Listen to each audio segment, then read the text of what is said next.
Procuradoria da Assembleia, honrando o papel de Procuradoria da Assembleia, não comungou e não compactuou com essa artimanha vil, desonesta, de uma AGE que só hoje advoga contra o servidor público. É isso mesmo.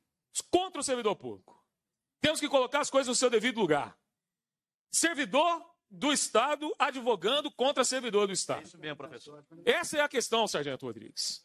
Uma AGE que, no ano passado, recebe 420 milhões de honorários que foram distribuídos para agora tentar prejudicar o servidor público. O mesmo governador que pede adesão ao regime de recuperação fiscal, que aumenta em 300% o seu próprio salário, o mesmo governador que se elegeu dizendo que iria abrir mão de regalias, dizendo que o exemplo vem de cima, que a vaca estava sendo comida pelo carrapato. Olha o que chega aqui nas nossas mãos nesse momento. Está no portal da transparência. Contratos alimentícios do gabinete militar, que é por onde passa aquilo que alimenta o governador, de 2023 para 2024, dão conta que a alimentação do governador custou para os cofres públicos R$ 307.667,06. Ou seja, o governador gasta só com alimento 25,6 mil por mês. Não sei como é que está tão magrinho daquele jeito. Mas olha lá. 40 vinhos, deputado Sargento Rodrigues, para fins culinários. Sendo R$ 79,90 a garrafa. Vinho chileno. Ô, governador, por que você não compra vinho mineiro, pelo menos? Presunto Parma. 36 pacotes de 100 gramas. R$ 55,00 a unidade. O governador gosta de um palmito. 120 latas de palmito. R$ 46,91 a lata. Meu Deus, R$ 46,91 a lata de palmito. Só de palmito ele gastou R$ 5.629. Castanha de caju salgada em sal marinho. 180 pacotes de 30 gramas. R$ 11,90 a unidade. R$ 2.142 só de castanha. Aí eu deixo aqui para encerrar, deputado Zé Guilherme, presidente dessa comissão, qual o gasto com a manutenção da moradia do governador por mês, incluindo segurança. Qual foi o valor que o senhor governador economizou se mudando para Lagoa Santa e não na residência oficial? O senhor doou seu salário esse ano, depois que aumentou ele em 300%, se doou para qual instituição? Ou seja, o governador que pede sacrifício do servidor com 9 anos de congelamento tem um gasto exorbitante com a alimentação desse. Por isso, mais uma vez eu repito, não temos condições morais, não temos condições éticas, não temos condições políticas de votar adesão ao regime de recuperação fiscal. Olá pessoal, tudo bem? Quem está falando aqui é Tancredo Lins, do canal de Educação de Minas Gerais. Pessoal, hoje eu acompanhei na Comissão de Fiscalização Financeira e Orçamentária um debate lá em torno do projeto de lei 1202, que é de autoria do governador Romeu Zema. Como você sabe, nós temos 3 combatentes hoje batalhando muito na Assembleia Legislativa para que esse projeto não passe e chamando a atenção, segundo a deputada Beatriz Cerqueira, próximos 38 deputados que devem apoiar o regime de recuperação fiscal, portanto, ficar a favor do governo Romeu Zema contra os servidores públicos do Estado de Minas Gerais. O canal da Educação vai destacar cada um desses deputados que pretendem votar, pessoal, no regime de recuperação fiscal. Cada um dos deputados que vai votar no regime de recuperação fiscal contra os trabalhadores da educação, da saúde, da segurança pública, do meio ambiente, do DR, todos os milhares de trabalhadores que nós temos e fornecem serviços para a população do Estado de Minas Gerais. E claro que o maior prejudicado desse regime de recuperação fiscal será você, trabalhador que está assistindo esse vídeo nesse momento. Hoje eu quero chamar a atenção de vocês para algumas matérias que saíram publicadas na imprensa, pessoal. Nós temos, por exemplo, o jornal O Globo, onde destacou a seguinte nota, né? Rio de Janeiro vai entrar na justiça contra o pagamento de dívidas com a União. O regime de recuperação fiscal não vai resolver o problema de Minas Gerais, o problema da dívida mineira. Rio vai questionar na justiça a cobrança de juros de dívida pela União, diz governador. O governo do Rio decide questionar a dívida do Estado no Supremo Tribunal Federal. Veja mercado, várias notas na imprensa que andam destacando aí que mesmo com o regime de recuperação fiscal aprovado lá, a situação do governador do Rio de Janeiro essa é muito séria. Não tem dinheiro, não tem recurso e se continuar pagando essa dívida absurda, vai quebrar ainda mais o Estado do Rio de Janeiro. Nós estamos com uma matéria aqui, essa matéria de ontem, do jornal o Globo, 11 de dezembro, hoje é dia 12. Rio vai entrar na justiça contra o pagamento de dívidas com a União. O governador Cláudio Castro afirmou nesta segunda-feira que o Rio vai entrar na justiça contra a União para não pagar os juros da dívida. Desde 2017, o Rio está no regime de recuperação fiscal, sendo alterado em 2022, após negociações entre o Palácio Guanabara e o governo federal. No início do ano, Castro já tinha sinalizado que queria alterar as regras do acordo. Somente para 2024, o Rio projeta ter um déficit de 8,5 bilhões nos cofres públicos, sendo que a previsão é pagar 6,7 bi em dívida no ano. Esse será o grande debate que o Rio cobrirá durante este ano. O déficit de 2024 é basicamente pagamento de dívida. Então está aqui a matéria, ou seja, o próprio governador do estado vizinho está dizendo, olha, é como ele avisasse para Minas Gerais, não entra nessa gelada, não entra nesse regime, porque o que vai acontecer é o que está acontecendo aqui com o estado do Rio de Janeiro. É isso que o governador está dizendo na sua matéria, está dizendo, olha, nós não aguentamos pagar os juros da dívida. Então, é muito grave essa questão do regime e nós temos alertados o tempo todo, seja na CCJ, na Comissão de Administração e na Comissão de Fiscalização. Então, presidente, eu não vou me delongar na minha fala, até porque Vossa Excelência distribuiu o parecer avulso. E a gente trabalha aqui, primeiro com a hipótese de não aprovação desse regime de forma nenhuma. E, na última análise, com a redução de danos. Eu usei esse termo lá atrás e volto a insistir. Infelizmente, nós que estávamos aguardando uma manifestação do STF, a AGE entrou com ação para o juiz errado. Não era o Nunes Marques, era o presidente do Supremo Tribunal Federal. Aí ontem, às pressas, e a gente não sabe se a primeira peça impetrada, a primeira petição, havia ali uma maldade jurídica para ganhar tempo e o projeto tramitar aqui na Assembleia. A gente não sabe se isso foi feito de forma maldosa, maliciosa, para botar a faca no pescoço dos parlamentares e falar agora tem que votar, porque o prazo está se expirando. Hoje é dia 12, gente. Essa matéria precisa ser votada em 2 turnos até o dia 19, não é 20. Porque 20 ele precisa estar sancionado. Então a gente vê a imprensa falando aí do prazo para dia 20, mas ele precisa votar na Assembleia e o presidente encaminhar para o governo no dia 19, para que a sanção seja publicada no dia 20.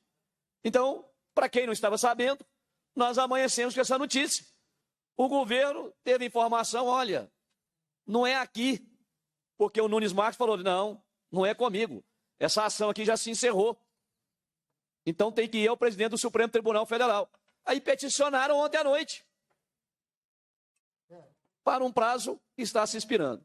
O que a gente percebe, pelo menos na minha avaliação, é que há uma maldade, há uma malícia, porque a Advocacia Geral do Estado, com centenas de advogados muito preparados, são todos altamente qualificados, e errar o endereçamento de uma petição, olha, pelo amor que tenha a Deus, é muito grave, é muito grave.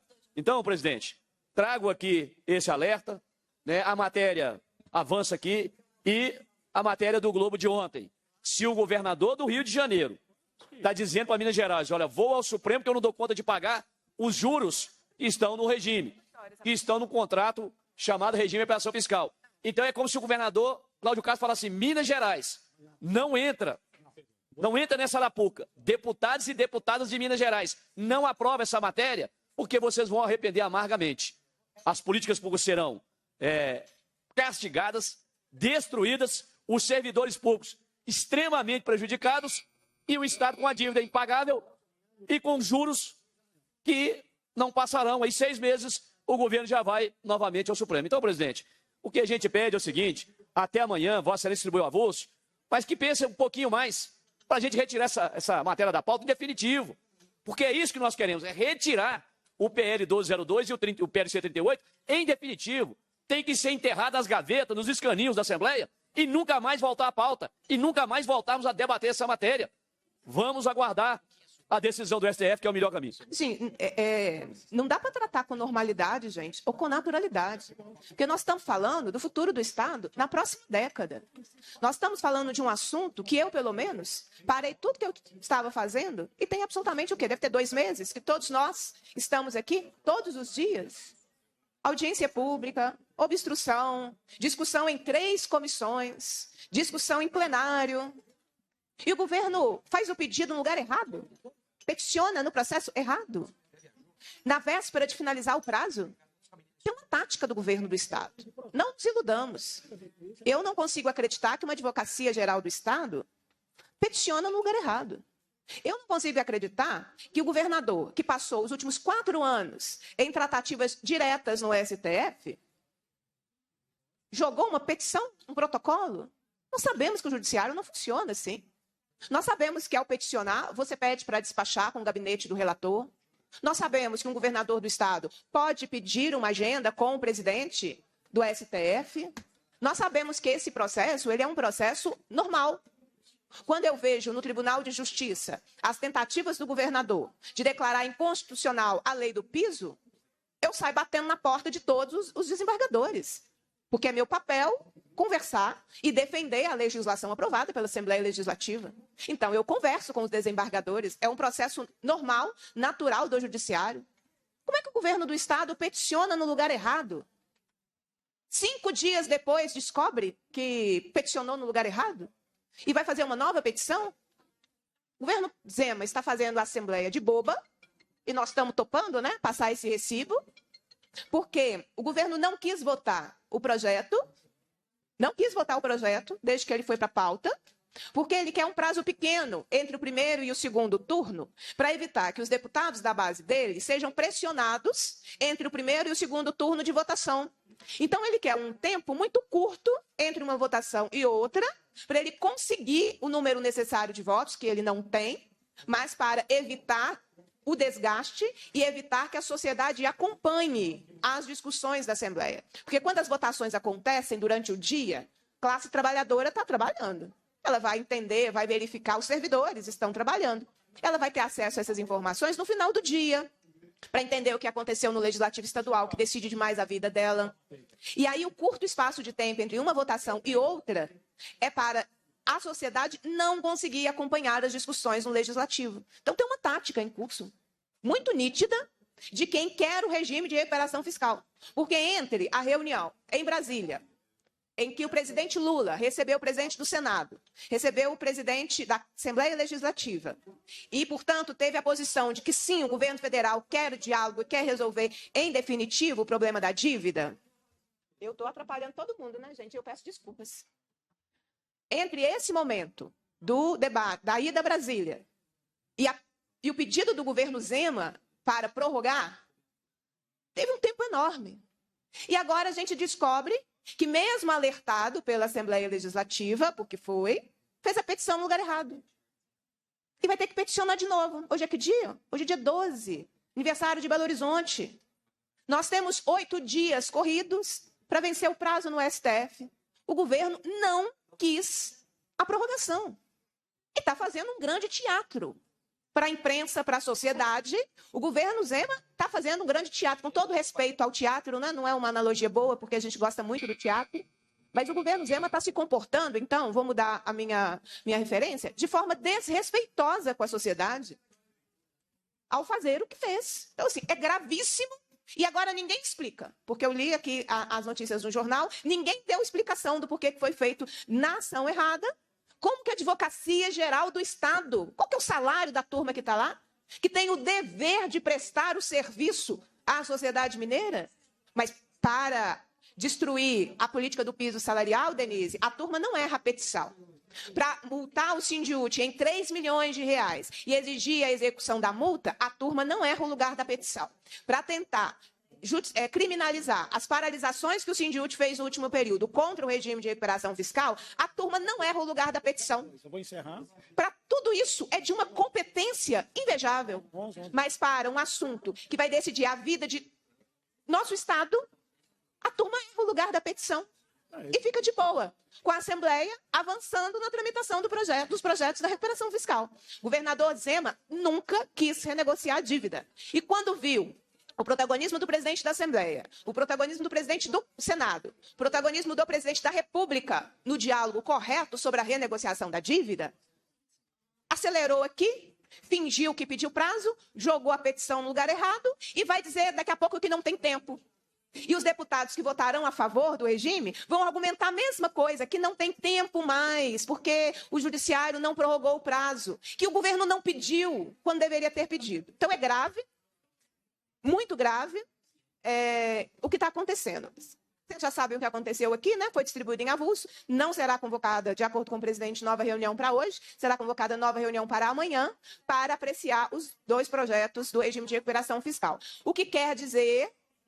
Primeiro que o governo mantém, né, gente, o comportamento de acelerar. Mas quer dizer que a tática é diminuir o tempo entre o prazo final, que é o dia 20, e a votação em plenário, em primeiro e segundo turno. De modo que os deputados, de modo que as pessoas não tenham condições de saber a votação que aconteceu aqui em tempo de questionar o deputado. Então, tem uma tática em curso sobre os tempos, né, e prazos aqui na Assembleia Legislativa. Eu acho muito vergonhoso a Advocacia Geral do Estado se prestar a esse papelão enquanto Advocacia Geral do Estado, que não defendeu os interesses de Minas Gerais, né, do nosso Estado. Presidente, bom dia demais deputados, deputada, bom dia assessores, consultores.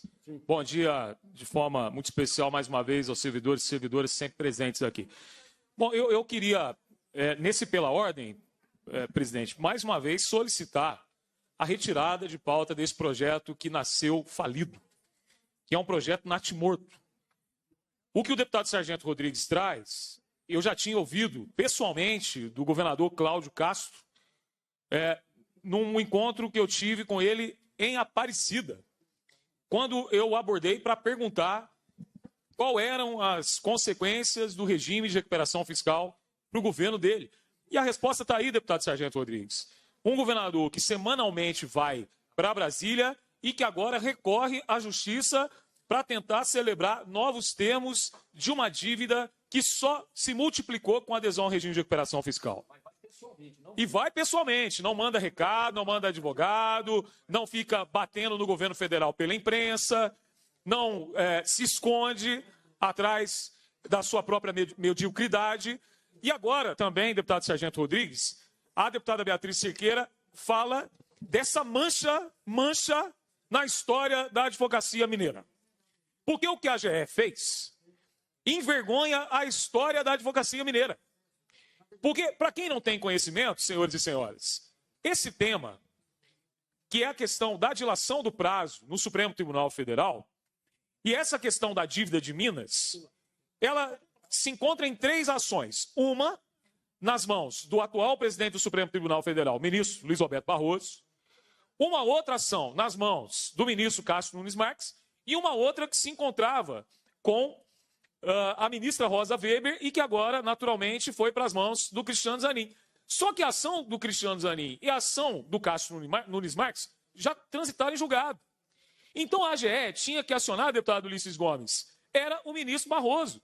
Mas o mais grave disso tudo, porque a pergunta, deputado Ulisses Gomes, poderia ser a seguinte: mas espera aí, a Assembleia de Minas não participou conjuntamente com essa ação? Sim, mas eu quero aqui celebrar a nossa Procuradoria, deputado Sargento Rodrigues. Porque a nossa Procuradoria alertou a AGE de que ela estava errada. A Procuradoria da Assembleia, honrando o papel de Procuradoria da Assembleia, não comungou e não compactuou com essa artimanha vil, desonesta, de uma AGE que só hoje advoga contra o servidor público. É isso mesmo. Contra o servidor público. Temos que colocar as coisas no seu devido lugar. Servidor do Estado advogando contra servidor do Estado. É isso mesmo, professor. Essa é a questão, Sargento Rodrigues. Uma AGE que, do ano passado, recebe 420 milhões de honorários que foram distribuídos para agora tentar prejudicar o servidor público. Sem falar dos pareceres. Sem falar dos pareceres. E aí, olha só o que acontece aqui, por isso que eu pedi também pela ordem. O mesmo governador que pede adesão ao regime de recuperação fiscal, que aumenta em 300% o seu próprio salário, o mesmo governador que se elegeu dizendo que iria abrir mão de regalias, dizendo que o exemplo vem de cima, que a vaca estava sendo comida pelo carrapato. Olha o que chega aqui nas nossas mãos nesse momento. Está no portal da transparência.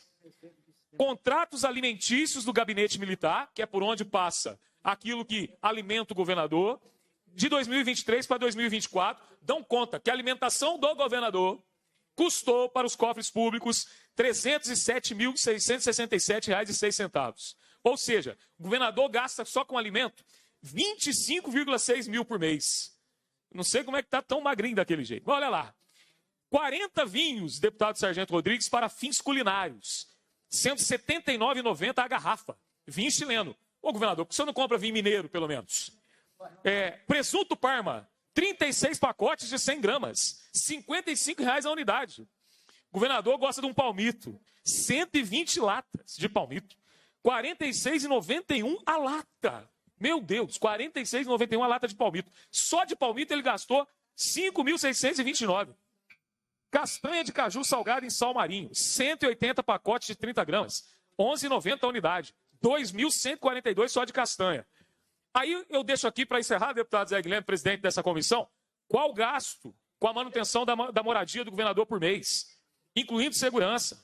Qual foi o valor que o senhor governador economizou se mudando para Lagoa Santa e não na residência oficial? O senhor doou seu salário esse ano, depois que aumentou ele em 300%, se doou para qual instituição? Ou seja, o governador que pede sacrifício do servidor com 9 anos de congelamento tem um gasto exorbitante com a alimentação desse. Por isso, mais uma vez eu repito, não temos condições morais, não temos condições éticas, não temos condições políticas de votar adesão ao regime de recuperação fiscal.